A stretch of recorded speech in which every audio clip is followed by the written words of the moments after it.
This episode is brought to you by AppWork. Much more than maintenance, AppWork is advanced business intelligence.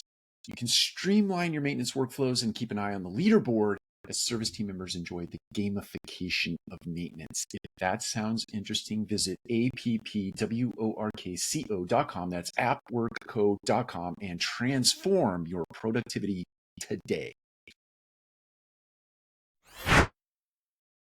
Who is most at risk for, I guess, job loss or having their future freed up in the multifamily space on a go forward?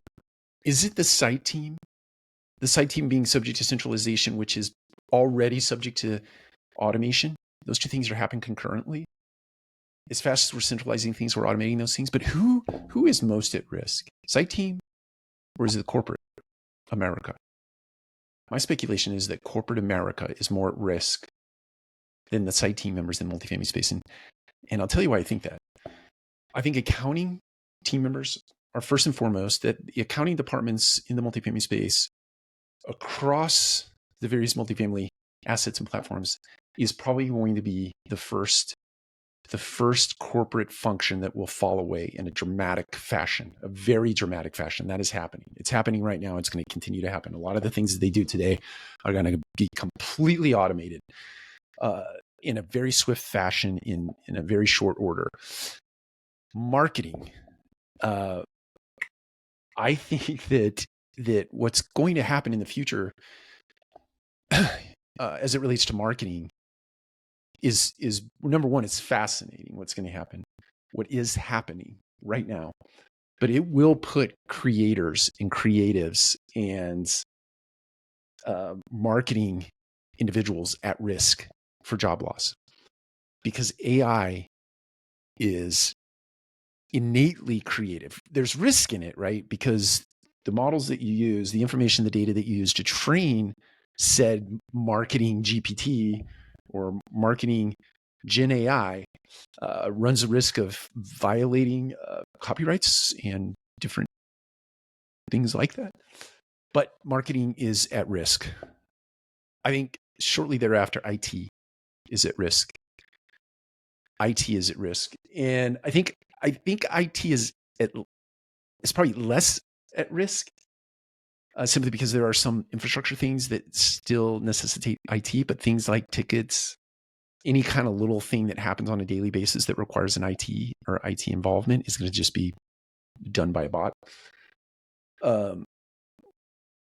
But IT is at risk because a lot of this stuff, once the infrastructure is put in place and the AI is coming into the system and the AI is being used to make decisions, at some point you just have prompt engineers in your organization who are prompting various things to happen within your IT infrastructure.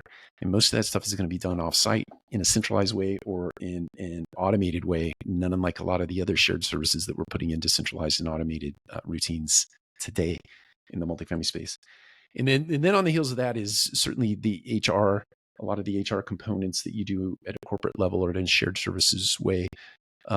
Certainly sourcing for applicants, certainly going through resumes, certainly doing some of the front side interviewing process, whether it be behavioral based or motivational based. All of that stuff will be baked into an AI, and we'll trust it because we can and we will.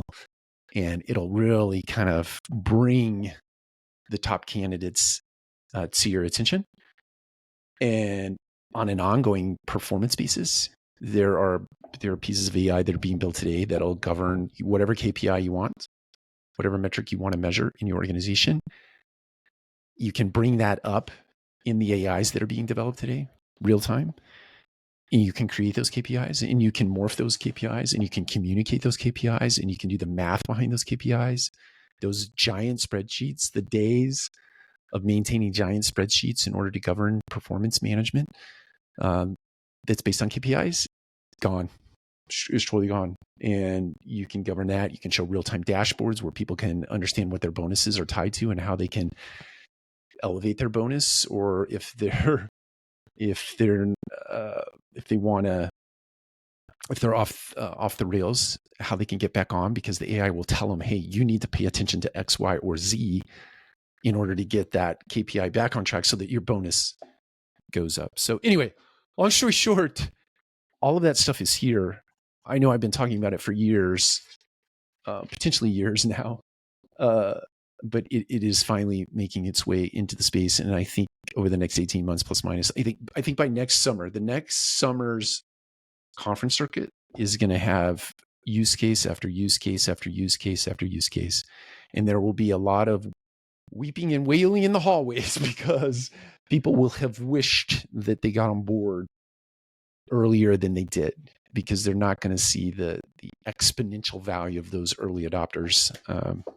They'll still have a chance to get on the train before it completely leaves the station. But right now, to me, is the time when you get out there and you test things constantly.